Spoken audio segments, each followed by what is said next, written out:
Direct principle of state policy. देखिए, नीति निर्देशक तत्व जो है हमारे संविधान में इसलिए लाया गया, हमें सामाजिक और आर्थिक प्रजातंत्र देने के लिए। देखिए, हमारे संविधान का मूल उद्देश्य है वासुदेव कुटुंबकम जो है, सबका जो विकास की बात की जाती है जो है, अर्थात भारत के संविधान का जो मुख्य उद्देश्य है लोक कल्याणकारी राज्य की स्थापना करना। और लोक कल्याणकारी राज्यों की स्थापना करने के लिए जो है हमारे पास जो है नीति निर्देशक तत्व लाए गए हैं। जो है आप देख रहे हैं जो है कि भारत में सामाजिक, आर्थिक और नैतिक उत्थान के लिए जो है इसे भारतीय संविधान में शामिल किया गया। और आपको पता है यहाँ से भी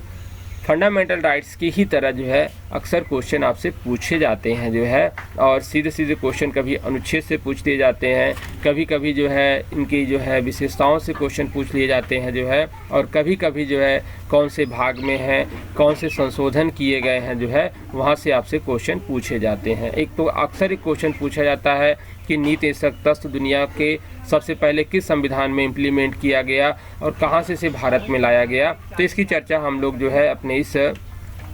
क्लास में करते हैं। जो है नीति निर्देशक तत्व सबसे पहले आयरलैंड जो है यूरोपियन कंट्री का देश है, आपको पता है जो है, वहाँ पर लाया गया था जो है, और वहीं से जो है भारतीय संविधान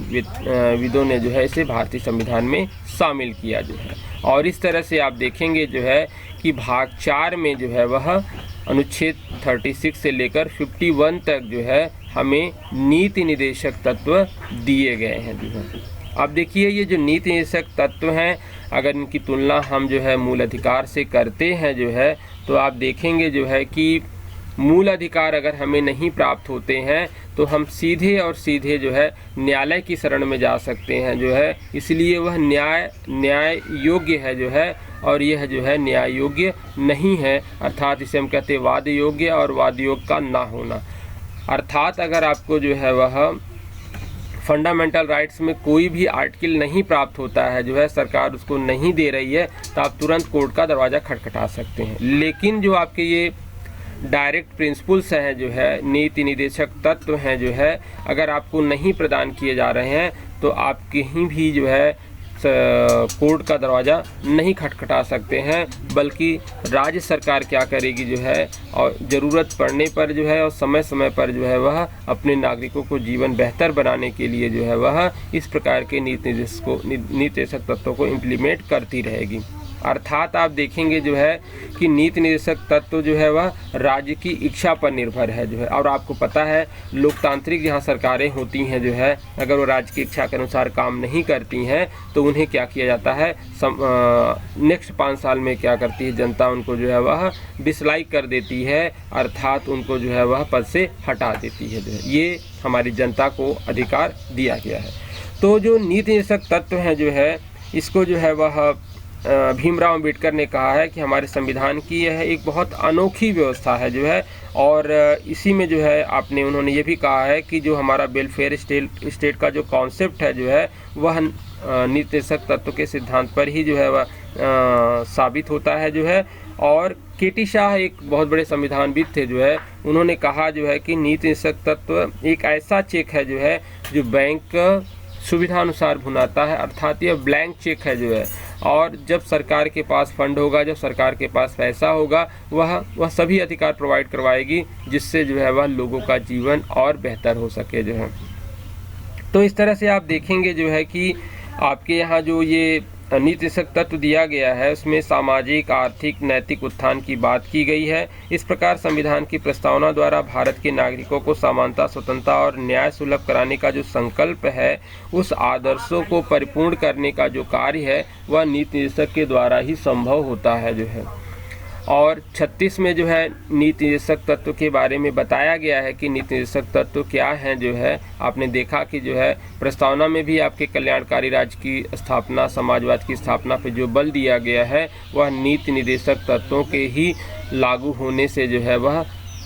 साबित हो सकता है, या उसे जो है वह परिपूर्ण किया जा सकता है। और 37 में कहा गया है न्यायालय में ये परिवर्तनीय नहीं है। इसका मतलब ये है कि न्यायालय में जो है आप नहीं जा सकते हैं इसके लिए अगर सरकार आपको नहीं देती है। और 38 में क्या है जो है राज्य का मुख्य दायित्व है कि अपनी जनता के लिए या लोक कल्याणकारी जो है कार्यों में वृद्धि करने के लिए वह क्या करती है जो है वह नीति निर्देशक तत्वों को जो है वह लागू करती है जो है। 39 में राज्य के द्वारा अनुसरणीय नीति क्या क्या है उसके बारे में बताया गया है। कई बार ये फंडामेंटल राइट ये नीति निर्देशक तत्व के बारे में पूछा गया है आपसे जो है।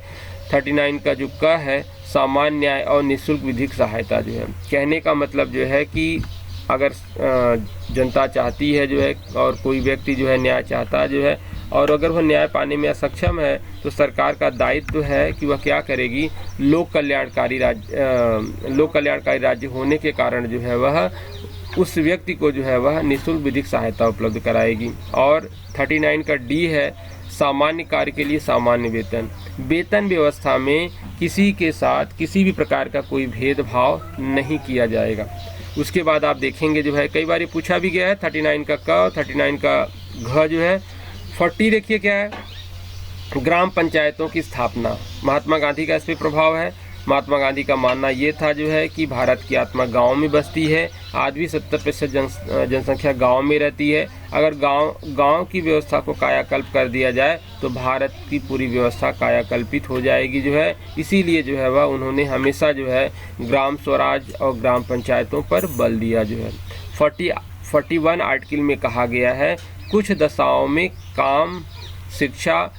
जैसे जो है लोक सहायता प्राप्त करने का अधिकार है। कहने का मतलब ये है कि आप जैसे मनरेगा जैसी व्यवस्थाओं को आप देख रहे हैं जो है, या वृद्धा पेंशन है, विधवा पेंशन है जो है, इस सब की व्यवस्था जो है 41 में की गई है कि भाई अब समाज के बहुत सारे लोग बेरोजगार हैं जो है, तो उनका आर्थिक विकास नहीं हो पा रहा है, तो सरकार की एक मोरल ड्यूटी बनती है कि वह लोगों को समय समय पर रोजगार उपलब्ध कराए। तो आप देखते हैं जो है कि मनरेगा में क्या किया गया है, 100 दिन रोजगार की व्यवस्था की गई है जो है। अगर उनको रोजगार नहीं मिलेगा तो उसके बदले उन्हें क्या होगा जो है वह मुआवजा दिया जाएगा जो है, और शिक्षा प्राप्त करने का अधिकार इसी में दिया गया। और साथ ही साथ जो है वह जो समाज का पिछड़ा तबका है जो है उसे लोक सहायता प्रदान करने का भी अधिकार जो है वह इसमें दिया गया है। अब देखिए 42 में क्या है, न्याय की काम की न्याय संगत दशाएं जो है। कहने का मतलब ये है कि आप जहां भी कार्य कर रहे हैं जो है वह व्यवस्था जो है न्याय संगत हो, हवादार हो, पानी की व्यवस्था हो जो है, और जो व्यक्ति कार्य कर रहा है उनके बच्चों की देखभाल हो जो है। और अगर महिला काम कर रही है तो उसे जो है अब इस समय तो 36 सप्ताह की प्रसूति सहायता दी जा रही है, और महिलाओं की प्रसूति सहायता के साथ साथ पुरुषों को भी जो है वह ये जो है छुट्टियां दी जा रही हैं। और ये जो छुट्टियां होंगी जो है वह जो है वह वहाँ पर वेतन को सभी सुविधाएं दी जाएंगी, किसी प्रकार की कोई कटौती नहीं की जाएगी जो है। तो इस तरह से आप देख रहे हैं कि किस तरह से जो है वह काम की न्याय संगत दशाओं को जो है वह विकसित किया जा रहा जो है। उसके बाद है उद्योगों के प्रबंधन में कर्मकारों की भूमिका जो है। 43 अनुच्छेद में कहा गया है कि जो उद्योग है जो है, उद्योग का जो मालिक होता है वह उस व्यवस्था का पूरी तरह से संचालन नहीं करता है, बल्कि जो उसमें काम करने वाले जो मजदूर हैं जो है वह भी उसमें सहभागी होते हैं। आपने पढ़ा होगा गांधी का जो ट्रस्टीशिप सिद्धांत था जो है कि जो मालिक जो वर्कर्स होते हैं जो है वह किसी भी कंपनी के मालिक की भूमिका में होते हैं, और मालिक को कुछ लाभ प्राप्त कर लेने के बाद जो है बाकी लाभ को जो है वह गरीबों में अपने वर्कर में बांट देना चाहिए जो है। इस तरह से जो है वह कर्मकारों का जो है अर्थात काम करने वालों का जो है उद्योग प्रबंधन में जो है वह उचित स्थान होना चाहिए जो है, जिससे उद्योग का उचित ढंग से विकास हो सके और कर्मकारों की मांगों को पूरा किया जा सके जो है। और कर्मकारों के साथ अगर कोई जो है प्रॉब्लम हो रही है जो है तो उसे जो है वह सॉर्ट आउट किया जाए। सामान्य सिविल संहिता सभी को पता है कि जो है केवल और केवल गोवा में लागू है जो है, और भारत के अन्य कहीं भी स्थान पे ये सामान्य सिविल संहिता लागू नहीं की गई है जो है। अगर अब देखिए सामान्य सिविल संहिता क्या है जो है, ये हमारे मूल संविधान में था जो है। सामान्य सिविल संहिता में जो है आप देखेंगे जो है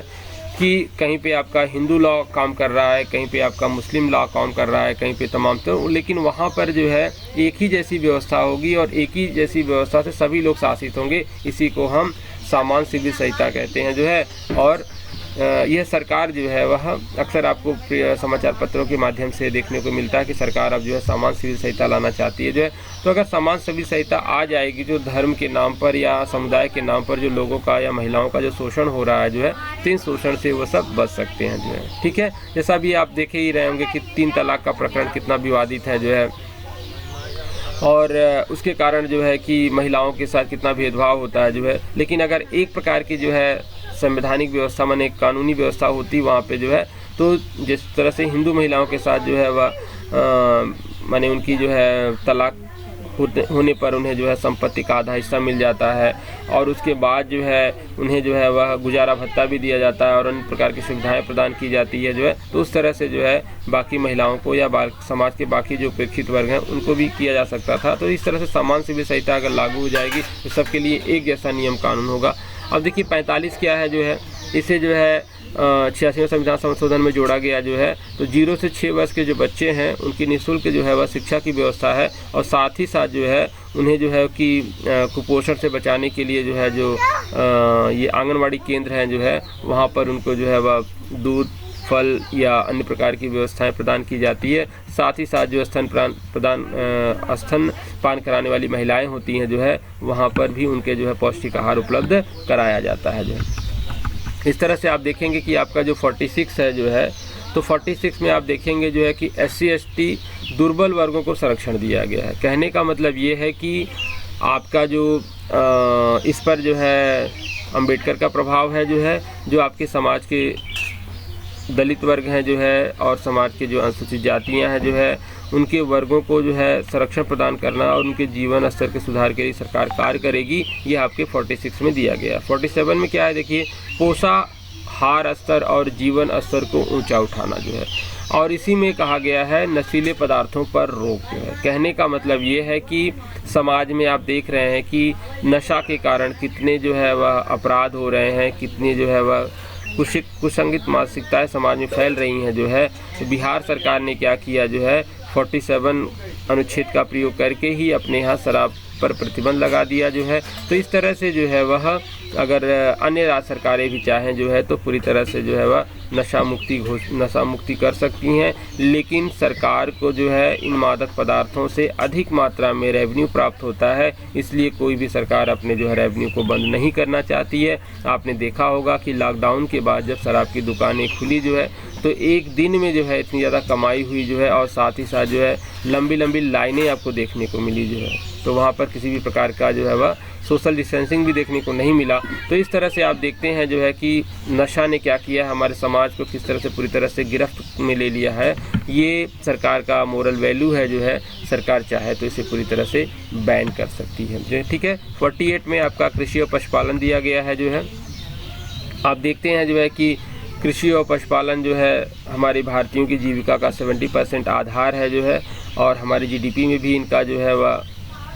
अच्छा खासा योगदान है जो है। तो इस तरह से जो है वह आपको शामिल किया गया है 48 में जो है, और बाद में 42वां संविधान संशोधन करके जो है पर्यावरण संरक्षण एवं संवर्धन की बात की गई जो है। जो आज हमारा पर्यावरण इतना संवेदनशील इशू हो गया है जो है, उसको जो है शामिल करने का काम क्या किया गया है, 48 में किया गया है। और अक्सर आप सुनने को मिलता है कि दुधारू पशुओं और गौ हत्या पर प्रतिबंध जो लगाया गया, बहुत सरकारें ने गौ हत्या पर कानून भी बना दिया है जो है, और इस तरह से वहाँ पे दंडित करने का प्रावधान किया गया है, वो 48 का सहारा लेकर किया गया है जो है। और आपने देखा इस समय बहुत सारी मॉब लिंचिंग हुई जो है, जिसमें जो है कि गौ तस्करी को लेकर ज़्यादातर हुआ जो है। तो इस तरह से आप देखेंगे जो है कि 48 का जो है जो है, आज की हमारी जो ज्वलन समस्याएं हैं जो है, पर्यावरण है, जीव जंतुओं की रक्षा करना जो है, और अपने पर्यावरण के प्रति जो है अपनी महत्वपूर्ण जो जिम्मेदारियों का निर्वहन करना, वह सब आपका 48 के क में ही दिया गया है जो है। ठीक है, ये पहले मूल संविधान में नहीं था जो है, इसे 42वें संविधान में जोड़ा गया। अब देखेंगे हम लोग अनुच्छेद 49 में जो है राष्ट्रीय स्मारक जो है उनके महत्व को समझना और उनको संरक्षण प्रदान करना जो है। ठीक है, सरकार तो अपने दायित्वों को निर्वहन कर ही रही है, एक अच्छे नागरिक होने के कारण हमें भी उनके दायित्वों का निर्वहन करना चाहिए जो है, जिससे वह हमारी प्राचीन जो विरासत है जो है, हमारे राष्ट्रीय महत्व के जो स्थल है जो है, हमारे आने वाली पीढ़ियां भी उसे जो है वह देख और सुन सके जो है। तो आप देखते हैं इस तरह से जो है कि आज हमारे जो लोगों के द्वारा ही जो है प्राचीन विरासत को नुकसान पहुंचाया जा रहा है, जो है वहाँ पे जो है उनकी जो है ईंटों को संरक्षित खरोंचा जा रहा है, उनके जो है अपने नाम लिखे जा रहे हैं जो है। तो इस तरह से जो है सरकार जो हमारी प्राचीन विरासत है जो है उसको संरक्षित करके जो है उसके विकास के लिए कार्य करती है जो है, ठीक है। उसके बाद जो अनुच्छेद 50 है जो है कार्यपालिका और न्यायपालिका का पृथक्करण। कहने का मतलब ये है कि आप जानते हैं कि हमारे पास 3 प्रकार का विधान है, कार्यपालिका है, न्यायपालिका है और उसके बाद जो है विधायिका है जो है। तो कार्यपालिका विधायिका जो कानून बनाती है, कार्यपालिका उसको पालन करवाती है और न्यायपालिका उस कानून को जो पालन नहीं करता उसको दंडित करती है। कहने का मतलब है कि कार्यपालिका और न्यायपालिका अगर मिल जाएगी जो है तो पूरी तरह से वह देश की व्यवस्था भ्रष्ट हो जाएगी, क्योंकि जो भी जो है वह गलत कार्य करेंगे जो है उन्हें जो है कार्यपालिका या तो छोड़ देगी जो है, या अगर वो न्यायपालिका में जाएंगे तो न्यायपालिका जो है पैसे लेके उनको छोड़ देगी। इससे जो है वह समाज में बुराई और क्राइम का जो है वह ग्राफ तेज़ी से बढ़ेगा जो है। तो हमारे संविधान में स्पष्ट रूप से कहा गया है कि कार्यपालिका और न्यायपालिका को क्या किया गया है, पूरी तरह से अलग किया गया है जो है, और दोनों के कार्य अलग अलग हैं जो है। इसलिए अक्सर आप पढ़ते हैं, संविधान की विशेषता में भी आप पढ़े हैं जो है, हमारी न्यायपालिका कैसी है, पूरी तरह से स्वतंत्र है जो है, जिस पर किसी प्रकार का कोई इंटरफेयर नहीं है जो है और उस पर किसी प्रकार कोई प्रतिबंध नहीं लगाया जाता है, जिससे जो है हमारे न्यायाधीश जो है निष्पक्ष होकर कार्य कर सके जो है। और इस तरह से जो है आपकी जो कार्यपालिका है जो है, अगर एक अच्छी कार्यपालिका हमारे पास होगी जो है तो हम जो कानून बनाएंगे या विधायिका जो कानून बनाएगी जो है उसे जन जन तक आसानी से पहुंचाया जा सकता है, और अगर उसका सभी लोग पालन करते हैं जो है तो भारतीय व्यवस्था में बहुत तेज़ी से सुधार देखने को हमको मिल सकता है जो है। इस तरह से कार्यपालिका और न्यायपालिका का पृथक्करण जो है अपने आप में विशेष महत्व रखता है। उसके बाद हम देखते हैं अंतर्राष्ट्रीय शांति और सुरक्षा जो है। आपको सभी को पता है जो है कि भारत की जो विचारधाराएं हैं जो है वासुदेव कुटुंबकम की अवधारणा को लिए हुए हैं जो है, और भारत हमेशा ये प्रयास करता है जो है कि हम जो है अपने पास पड़ोस और पड़ोसी देशों के साथ जो है वह शांति और सहयोग की भावना में रहें जो है, और किसी भी प्रकार की अशांति को भारत बढ़ावा नहीं देना चाहता है जो है, और वह जो है अन्य के साथ भी जो है वह सहयोगात्मक की भूमिका निभाता है जो है। और आपको पता होगा कि जितने भी हमारे अंतर्राष्ट्रीय शांति समझौते होते हैं जो है वह राष्ट्रपति के द्वारा ही किए जाते हैं जो है। तो इस तरह से जो है वह 51 में जो है अंतर्राष्ट्रीय शांति और समझौते की बातें की गई है। तो अब देखिए जो ये हमारे नीति निर्देशक तत्व हैं जो है आपको इसलिए प्रोवाइड किए गए हैं या सरकार को इस तरह से इसलिए दिए गए हैं संविधान में जो है कि जिससे जो है कि हमारे जो सामाजिक और जो है आर्थिक जो है हम क्या करें जो है वह लोकतांत्रिक परंपराओं का विकास कर सकें जो है। और ये हमारे संविधान में अति महत्वपूर्ण है जो है। और इसके कारण जो है कि अगर हम बात करते हैं कि मूल अधिकार और नीति निर्देशक तत्वों में अंतर क्या है, अक्सर यहाँ से क्वेश्चन पूछे जाते हैं, क्योंकि अभी हम लोगों ने मूल अधिकार भी पढ़ लिया है और नीति निर्देशक तत्व भी पढ़ लिया है। तो आप देख रहे हैं कि किस तरह से जो है वह जो नीति निर्देशक तत्व हैं जो है वह राज्य की इच्छा पर छोड़ दिया गया है जो है, और आपके जो मूल अधिकार हैं वह राज्य की इच्छा पर नहीं छोड़े गए हैं, बल्कि राज्य के लिए वह अनिवार्य जो है वह कर्तव्य बना दिए गए हैं जो है। अगर राज्य इसे नहीं करता है जो है तो उसे जो है वह तुरंत जो है वह कार्य करने के लिए न्यायपालिका जो है निर्देशित कर सकती है। कल आपने देखा कि हम लोग उसके बारे में रीट भी निकाल सकते हैं जो है, और उसके लिए वह रीट निकाली जाती है जो है। तो इस तरह से आपका जो ये वाद योग्य है जो है मूल अधिकार जो है, जबकि नीति तत्व वाद योग्य नहीं है, आप न्यायालय में नहीं जा सकते हैं जो है। एक चीज़ अच्छी से ये भी सुन लीजिएगा जो है फंडामेंटल राइट्स को निलंबित किया जा सकता है जो है, लेकिन आपके जो प्रिंसिपल ड्यूटीज़ हैं जो है उनको कभी भी सस्पेंड नहीं किया जा सकता है जो है। अभी आपने देखा था जो है केवल 20 और 21 को छोड़कर जो है कुछ समय के लिए राष्ट्रपति चाहे तो निलंबित कर सकता है जो है, लेकिन किसी भी परिस्थिति में आपके जो है वह नीति निर्देशक तत्व को निलंबित करने का अधिकार जो है किसी को प्रदान नहीं किया गया है, ना ही संविधान में हमारे जो है इसके बारे में उल्लेख किया गया है। तो इस तरह से जो है आपके अल्पसंख्यक वर्गों के हितों का संरक्षण की जो बातें की गई हैं जो है, तो आपका ये जो नीति निर्देशक तत्वों में भी आता है कि किस तरह से समाज के जो पिछड़े वर्ग हैं जो है उनके अधिकारों को संरक्षित किया जाए। हालांकि जो है अगर जो है हम फंडामेंटल राइट्स और जो है प्रिंसिपल ऑफ ड्यूटीज़ को जो है दोनों को हम एक दूसरे के पूरक के रूप में रख कर जो है भारतीय समाज का विकास करते हैं जो है, तो हमें जो है भारतीय समाज के विकास में काफ़ी जो है वह अच्छे विचार देखने को मिल सकते हैं जो है, और हमारे समाज का एक अच्छे से विकास हो सकता है। तो इस तरह से जो है अगर हम इनको अलग अलग ना देखकर एक साथ देखें जो है, और एक साथ सरकारें इन दोनों पर काम करें जो है, तो भारतीय समाज की जो बहुत सारी विसंगतियां हैं, चाहे जातिगत समस्याएं हों, चाहे आज देख रहे हैं समाज के बीच जो है गरीबी और अमीरी की खाई कितनी तेज़ी से बढ़ रही है, और भी बहुत सारी समस्याएं हैं, उनका निराकरण हम आसानी से कर लेंगे। एक तो बहुत बड़ी बेरोजगारी की समस्या आप देख रहे हैं जो है, अगर सरकार जो है इसी तरह से जो है रोजगार गारंटी कार्य लाए जो है, तो भारत में बहुत सारा जो है माइंड पावर है जो है, बहुत सारा लेबर फोर्स है जो है, उसका इस्तेमाल करके हम दुनिया की महाशक्ति बन सकते हैं जो है। और आप जानते ही हैं कि जो है 2030 तक जो है भारत जो है विकसित राष्ट्र बनना चाहता है जो है। आज भारत युवाओं का राष्ट्र है जो है। तो अगर जो है हम इन सब चीज़ों को ध्यान में रखते हैं जो है, सरकारें ध्यान में रखती हैं जो है, तो आने वाले समय में जो है हम इसका पूरा जो है वह फ़ायदा उठाकर जो है विश्व की महाशक्ति बन सकते हैं जो है। ठीक है, तो इस तरह से जो है ये नीतिशक तत्व यहाँ पे ख़त्म होता है जो है।